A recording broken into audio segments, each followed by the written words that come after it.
Hello बच्चों, आज हम लोग एक नया पार्ट स्टार्ट करने जा रहे हैं जो कि है वाक्य भेद। आइए जानते हैं कि वाक्य किसे कहते हैं, वाक्य कितने भेद होते हैं। इन सब को हम लोग एक एक करके विस्तार से पढ़ते हैं। सबसे पहले जानते हैं कि वाक्य होता क्या है, वाक्य के बारे में कुछ जानते हैं और उसकी फिर डिफाइन पढ़ते हैं। कह रहे कि मन के भाव और विचारों को व्यक्त करने वाली भाषा की सबसे छोटी इकाई वाक्य कहलाती है। जब हम लोग वाक्य रचना सार्थक शब्दों के मेल से होती है और वो सार्थक वाक्य होते हैं, उसे हम लोग भाषा भी कहते हैं। इस प्रकार किस प्रकार जिस साधन से लिखने या बोलने वाले का आशय पूरा पूरा प्रकट हो, उसे हम लोग वाक्य कहते हैं। अगर हम लोग इसकी डिफाइन की बात करें तो सार्थक शब्दों का वह व्यवस्थित समूह, सार्थक शब्दों का वह व्यवस्थित समूह जिसमें भाव विचारों को प्रकट करने की क्षमता होती है, उसे हम लोग वाक्य कहते हैं।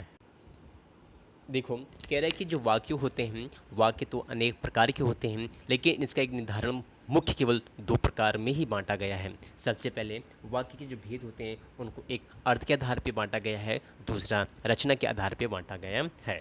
आइए सबसे पहले हम लोग पढ़ते हैं कि अर्थ के आधार पर वाक्य के कितने भेद हैं। कह रहे अर्थ के आधार पर वाक्य में किसी प्रकार के अर्थ का बोध हो रहा है, उसके आधार पर जब वाक्यों को बांटा जाता है, वर्गीकृत किया जाता है, तो उसे अर्थ के आधार पर वाक्य भेद कहते हैं। यानी इसके अंतर्गत जो हमारे वाक्य होते हैं वो 8 भागों में बांटा गया है। सबसे पहले हमारा निषेधवाचक है, फिर पहला है विधानवाचक, निषेधवाचक, प्रश्नवाक्य, आज्ञावाचक, इच्छावाचक और विस्मयादिक वाचक, संदेहवाचक और संकेतवाचक।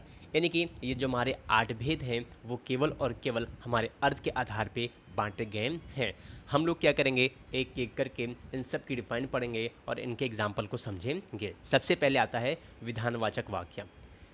जिस वाक्य से कार्य होने की निश्चित सूचना मिलती है, कह रहा है कि जिस वाक्य से कार्य होने की निश्चित सूचना मिलती है उसे विधानवाचक वाक्य कहते हैं। हम ये कह सकते हैं यानी इस प्रकार के वाक्यों में कही गई जो बात होती है वो ज्यों को त्यों स्वीकार कर ली जाती है, चाहे वो सत्य हो और चाहे वो असत्य हो।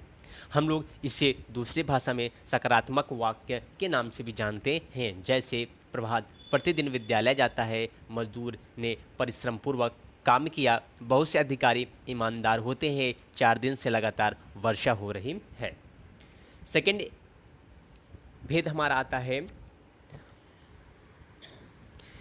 निषेधवाचक। निषेधवाचक का मतलब होता है जिसमें ना, मत, नहीं आदि वाक्य लगे होते हैं, वो सारे हमारे निषेधवाचक वाक्य कहलाते हैं। यानी जिस वाक्य से काम न करने या न होने का भाव प्रकट होता है। फिर सुनिएगा, जिस वाक्य से काम न करने या होने का भाव प्रकट होता है उसे हम लोग निषेधवाचक वाक्य कहते हैं। इन वाक्यों में नहीं हो गया, मत हो गया, ना लगा रहता है। याद रखिएगा, इन वाक्यों में नहीं हो गया, मत हो गया, ना लगा रहता है, तो इन वाक्यों में निषेधात्मक या नकारात्मक वाक्य के नाम से भी जाना जाता है। जैसे प्रभात प्रतिदिन विद्यालय नहीं जाता है, बहुत से ईमानदार नहीं होते हैं, मजदूर ने परिश्रम पूर्वक काम नहीं किया। ये सारे के सारे जो हमारे एग्जाम्पल है वो निषेधवाचक वाक्य के एग्जाम्पल हैं। अब हमारा तीसरा मुख्य जो भेद होते हैं जिसे हम लोग प्रश्नवाचक वाक्य के नाम से जानते हैं। कह रहे जिस वाक्य के माध्यम से कुछ पूछा जाता है तथा जिसके मूल में जिज्ञासा का भाव रहता है। कह रहा है कि जिस वाक्य के माध्यम से कुछ पूछा जाता है तथा जिसके मूल में जिज्ञासा का भाव रहता है उसे हम लोग क्या कहते हैं, प्रश्नवाचक वाक्य कहते हैं। इनमें क्या, कब, कहाँ, कैसे, कौन, क्या, किसका, किसकी, किसकी, किसका आदि प्रश्न शब्द होंगे। इनके माध्यम से हम लोग प्रश्न पूछने का जो कार्य करते हैं, यही जो पूछने का कार्य करते हैं, यही हमारा प्रश्नवाचक वाक्य कहलाता है। यानी इसी सेंटेंस से, यानी इसी चीज़ों से हमें यह पता चलेगा कि यह वाक्य कौन सा है। जैसे एग्जाम्पल मान लीजिए दिया गया है, प्रभात प्रतिदिन विद्यालय कैसे जाता है, वह बहुत से अधिकारी नहीं होते हैं,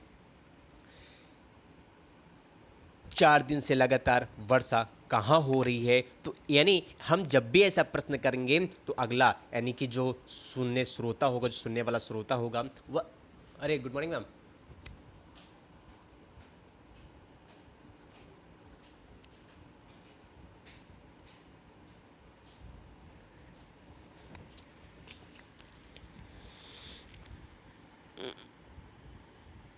सॉरी बच्चों, चलो स्टार्ट करते हैं फिर से।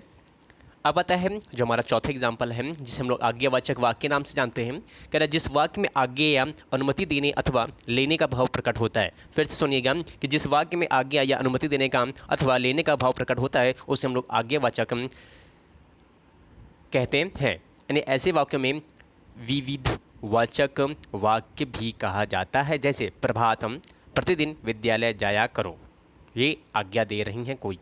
मजदूर, परिश्रम पूर्वक काम शीघ्र पूरा करो, ये कोई आज्ञा दे रहा है। यानी इन सब में आज्ञा देने का जो भाव प्रकट हो रहे हैं, हम लोग क्या कहेंगे, इसको आज्ञावाचक वाक्य कहेंगे। अब कह रहा है कि इच्छावाचक वाक्य किसे कहते हैं, तो कह रहा है जिस वाक्य में कर्ता की आकांक्षा, इच्छा, कामना या आशीर्वाद का भाव प्रकट होता है उसे हम लोग इच्छावाचक वाक्य कहते हैं। पॉइंट क्या है हमारा, आकांक्षा, इच्छा, कामना या आशीर्वाद का भाव प्रकट होता है वो सारे के सारे हमारे इच्छावाचक वाक्य कहलाते हैं। जैसे ईश्वर करे कि आपकी यात्रा मंगल हो, ये क्या है, इच्छा है। हम दोनों की इच्छा है कि हम साथ साथ रहें। ईश्वर अच्छे काम करने के लिए सभी को सद्बुद्धि दे। चलो छठवें पे आते हैं, विस्मयादिक वाक्य।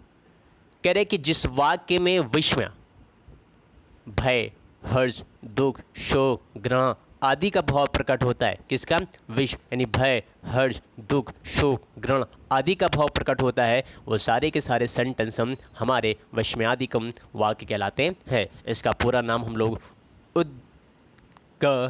वाचक वाक्य भी कहते हैं। इस प्रकार के वाक्यों के अंत में विस्मयादिक चिन्ह भी लगता है। इनकी पहचान आह, आह, ओ, अफसोस, छी, वह, अरे, शाबाश आदि देखकर भी की जा सकती है। जैसे अरे यह सुंदर स्वेटर तुमने बुना, वाह डेविड मिलर ने क्या शानदार बल्लेबाजी की है, जो हराते मैच को जीता गया। अब हमारा सातवां एग्जाम्पल आता है जिसे हम लोग संदेहवाचक भी कहते हैं। यानी कि जिस वाक्य से काम पूरा होने में संदेह होने का भाव प्रकट होता है। फिर से सुनिएगा कि जिस वाक्य से काम पूरा होने का संदेह होने का भाव प्रकट होता है उसे संदेहवाचक वाक्य कहते हैं। जैसे शायद, संभवतः शब्द देखकर इनकी पहचान की जा सकती है। इसके अलावा वाक्य के अंत में चुका, होगा, चुकी, होगी जैसे शब्द को भी देखकर इनकी पहचान की जा सकती है। जैसे इस साल अच्छी वर्षा हो, ये संभवतः है। इस महीने इस पुल का उद्घाटन कर दिया जाएगा, ये शायद है। अब तक तो मनी ऑर्डर पहुंच चुका होगा, शायद ये भी शायद में है। ठीक है, एग्जाम्पल को बार बार पढ़िएगा, समझने का प्रयास कर दिएगा, आ जाएगा। अब आते हैं लास्ट और अंतिम एग्जाम्पल, जो हमारा वाक्य भेद है वो है संकेतवाचक वाक्य। जिस वाक्य में एक क्रिया का होना दूसरी क्रिया पर निर्भर करता है। फिर से याद रखिएगा कि जिस वाक्य में एक क्रिया का होना दूसरी क्रिया पर निर्भर करता है, या जिस वाक्य में कार्य किसी शर्त के पूरा होने के बाद ही हो उसे संकेत वाक्य कहते हैं।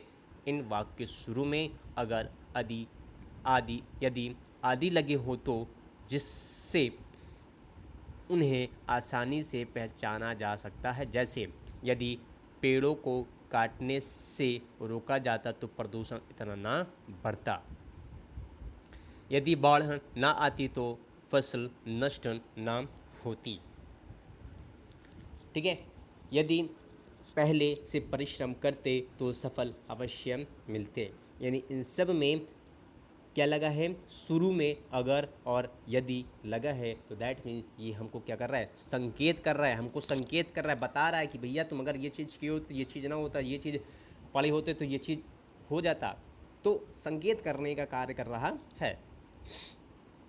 मेरे प्रिय बच्चों, आज की क्लास यहीं पे ख़त्म होती है। मैं कुछ एग्जाम्पल्स दूंगा आपको, जो आपको इसको पढ़ के पूरा अपने कॉपी में करना है। चलो, थैंक यू।